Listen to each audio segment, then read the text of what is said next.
Jai Gurudev, thank you for joining us today. It is an honor to have with us a senior Art of Living faculty member and an officer of the Vedic Dhamma Sansthan who has been instrumental in the growth of the Art of Living in Andhra Pradesh and Telangana.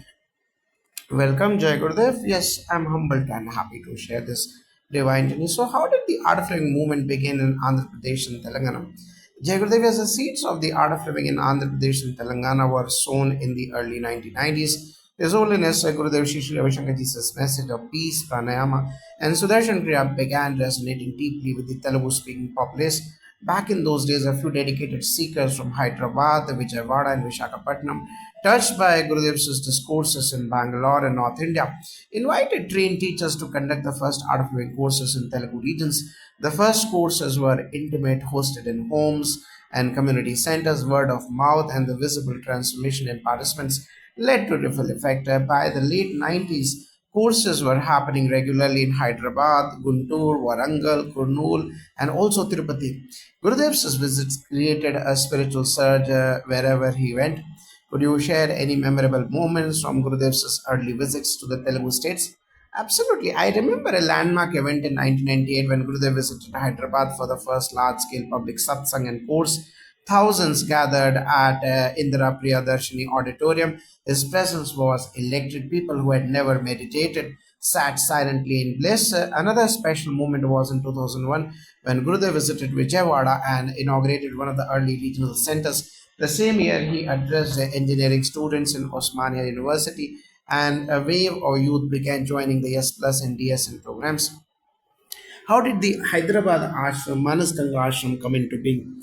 At the Hyderabad ashram, it was also known as the Shisha Academy or the Veda Agyam Sanskrit Peetam, is a dream manifestation of grace and seva.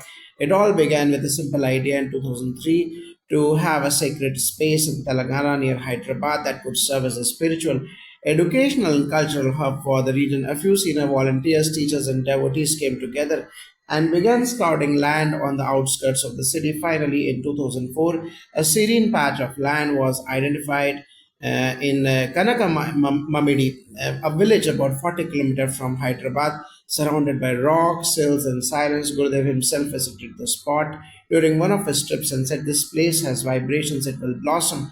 The land was modest, just about 4 acres initially, but with support from devotees across Telugu states and the guidance of Vedic Dhamma Sansthan, the foundation stone was laid. What were the early years of the Hyderabad ashram like? It was challenging yet miraculous. In the early years, there were no proper roads, no electricity, and very basic infrastructure. But we had an unwavering group of volunteers and teachers who would travel every weekend, plant trees, clear the land, chant mantras, and slowly build up the place. The first structure was a meditation hall cum kitchen shed made with local materials. Then came the Shri Shri Gaushala and the Yagyashala built as per Agama Shastras. We also established a Veda Pathshala where children learn Sanskrit, Vedic chanting, and ancient rituals from trained pandits affiliated with the Vedic Sansthan. What were the key activities and features of the Hyderabad ashram today, and what are? Today, the ashram has transformed into a full-fledged spiritual campus. There is a Yagyashala, hosts Bhakti Rudra Pujas, Homas, Ganapati Homas, Chandi Homas, and Navratri celebrations with pujas and the Parjanas. Sri Sri Gaushala is a serene cow shelter promoting indigenous breeds and eco farming. There is a Arogya Kutir, which offers Ayurvedic consultations and Nadi Pariksha and Art of Living Systems Panchakarma therapies. There is a Satsang hall where weekly satsangs are held, group meditations, and Guru Pujas are conducted here. There is a volunteer residence, accommodations for teachers, visiting sadhaks, and retreat participants. There is a Vedic ritual trainings conducted in collaboration with the Vedic Dhamma Sansthan for young priests and seekers. The ashram also serves as the main center for teachers' refresher programs, DSN, Sahat Samadhi meditation, and silence courses for the region. How has the art of living movement evolved in Telangana and Andhra Pradesh since then? Yes, the movement has truly flourished. There are now hundreds of trained teachers across Andhra Pradesh and Telangana. Courses are regularly conducted in Telugu medium in cities, towns, and even tribal areas like Araku Valley. We have special outreach in government schools with Yes Plus and Yes for Schools programs, stress relief camps for farmers, weavers, and police personnel, and post cyclone trauma relief in coastal Andhra. During COVID 19, our volunteers provided thousands of oxygen concentrators, meals, and medicines, and continued online courses in Telugu. Youth are increasingly drawn into Yes Plus and Art Excel. Women SHGs are trained in meditation and entrepreneurship. Even prison inmates have benefited from our prison smart programs in Warangal and Kadapa jails.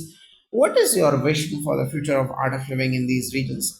Our vision is inspired by Gurudev's words: spirituality should touch every life. In the coming years, we envision expanding the Hyderabad ashram to include a Sri Sri Gurukulam and Vedic Research Center, digitizing Telugu Vedic manuscripts with the Vedic Dham Sansthan, training 500 plus rural youth as yoga ambassadors, and conducting interfaith peace gatherings and Sanskrit revival festivals, and most importantly, bringing inner peace and outer dynamism into every home through the timeless tools of breath, mantra, meditation, and seva. Thank you so much for this heart touching and enlightening journey through the evolution of art of living in Andhra Pradesh and Telangana. May the sacred work continue to grow and bless millions more. Jai Gurudev, may all find peace within and share love outside. This land has always been sacred from the Vedic rishis to the present, and it will continue to blossom with dharma, seva, and sadhana. Jai Gurudev. Thank you for sharing such a rich and inspiring history. Could you now dive into some of the significant youth-focused events that catalyze the growth of the art of living in Hyderabad, especially the programs at Spitz Pilani Hyderabad campus and the Manas Ganga Ashram? Absolutely, these events form a golden thread in the tapestry of the art of living movement in Telangana. The years 2011 to 2015 were especially vibrant for youth empowerment and deep spiritual grounding. Could you tell us about the Yes Plus program held at BITS Pilani Hyderabad campus in October 2011? Yes, the Yes Plus program from 16 to 21st October 2011 at BITS Pilani Hyderabad campus was a landmark moment. It was the first ever full scale Art of Living Youth workshop in the Institute. The idea was initiated by a handful of committed students and supported by senior teachers. The program was conducted by a dynamic team: Tapan Vaidyaji, known for his sharp intellect and silent strength; Venkatesh Velugu Bantlaji, a passionate local teacher with deep roots in Telugu culture; Priyamani Subramaniamji from Tamil Nadu, who brought joyful energy and crisp communication. The 6 day program saw participation from more than 70 students who experienced Sudarshan Kriya, Pranayama, Yoga, and practical wisdom. It created such a wave that the BITS campus culture itself shifted towards a more mindful and service oriented lifestyle. The sessions were interspersed with music, meditation, and games, all designed to make inner transformation joyful. After the course, students began organizing weekly follow ups, satsangs, and volunteer initiatives within and beyond the campus. What about the Yes Plus follow up sessions that were held afterward? Post the October 2011 program, weekly Thursday follow-up sessions were became a tradition at BITS Hyderabad. The venue was B Block, third floor, and in the BITS Pilani administrative block. These were initially conducted by Venkatesh Velugu Bantlaji, who traveled tirelessly from 30 kilometers from Madhapur each week from the city to ensure continuity and mentoring. These follow ups continued well into mid 2012, and their quality ensured that every batch of students had a seamless entry point into the Art of Living family. When Venkatesh ji moved into more full time teacher training work and became the state coordinator for advanced courses, the baton was passed on to Sudarshan Badireddy ji, a young and dedicated teacher who nurtured the follow ups until May 2015. Under their guidance, the group blossomed into a self sustaining student community, organizing stress relief booths, seva drives, rural education initiatives, and even a few guided silence sessions for students. Could you talk about the Yes to Advanced course in 2012? Yes, that was another milestone. From 14 to 17th August 2012, the first Yes to Other Youth Empowerment Seminar Advanced was organized for students and young professionals at Manas Ganga Ashram, nestled on the outskirts of Hyderabad. It was led by teacher Seema Thanedarji and regular satsangs conducted by Vanilla Nanduriji. where a kids program was also going on simultaneously. The Manas Ganga Ashram, already developing as a serene center, hosted young participants, most of them yes plus graduates from BITS Pilani Hyderabad campus, Triple IT Hyderabad, Osmania University, and corporate professionals from Cyberabad. The silence retreat was a profound experience amidst the rocks, trees, and chants.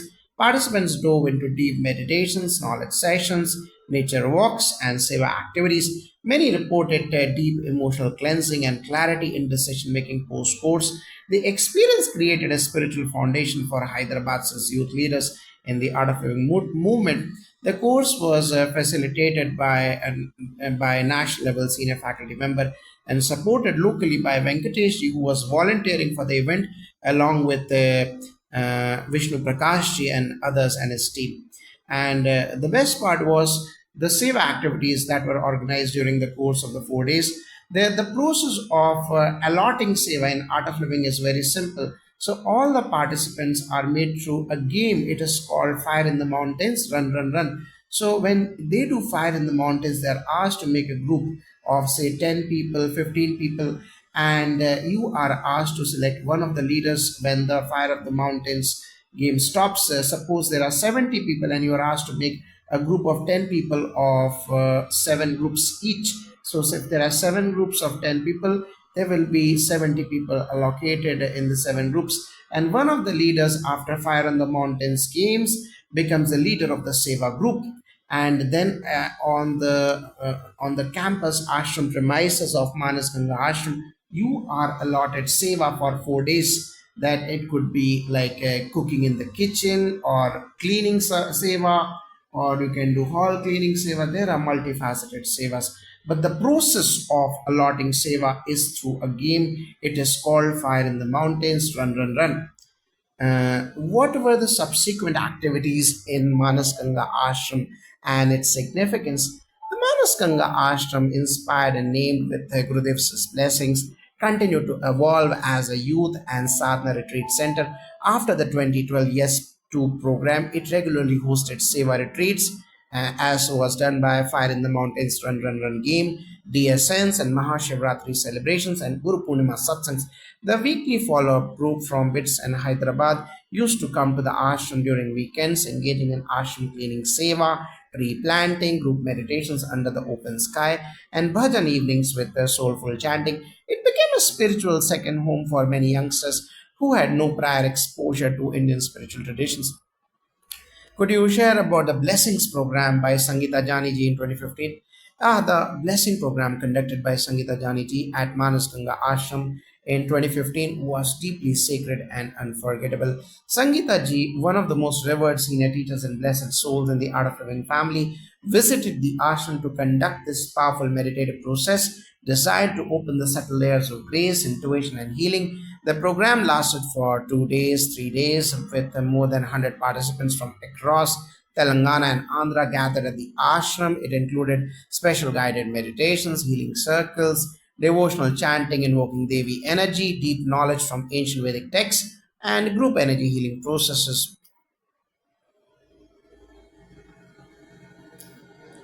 Then on the final day, each participant received personal blessings from Sangeeta ji through a silent touch and sankalpa. Many reported profound inner silence, clarity, vision, and physical healing, and the participants became blessers for the Art of Living. The event left such a spiritual imprint that the ashram itself began to be referred to lovingly as a blessed crown of grace.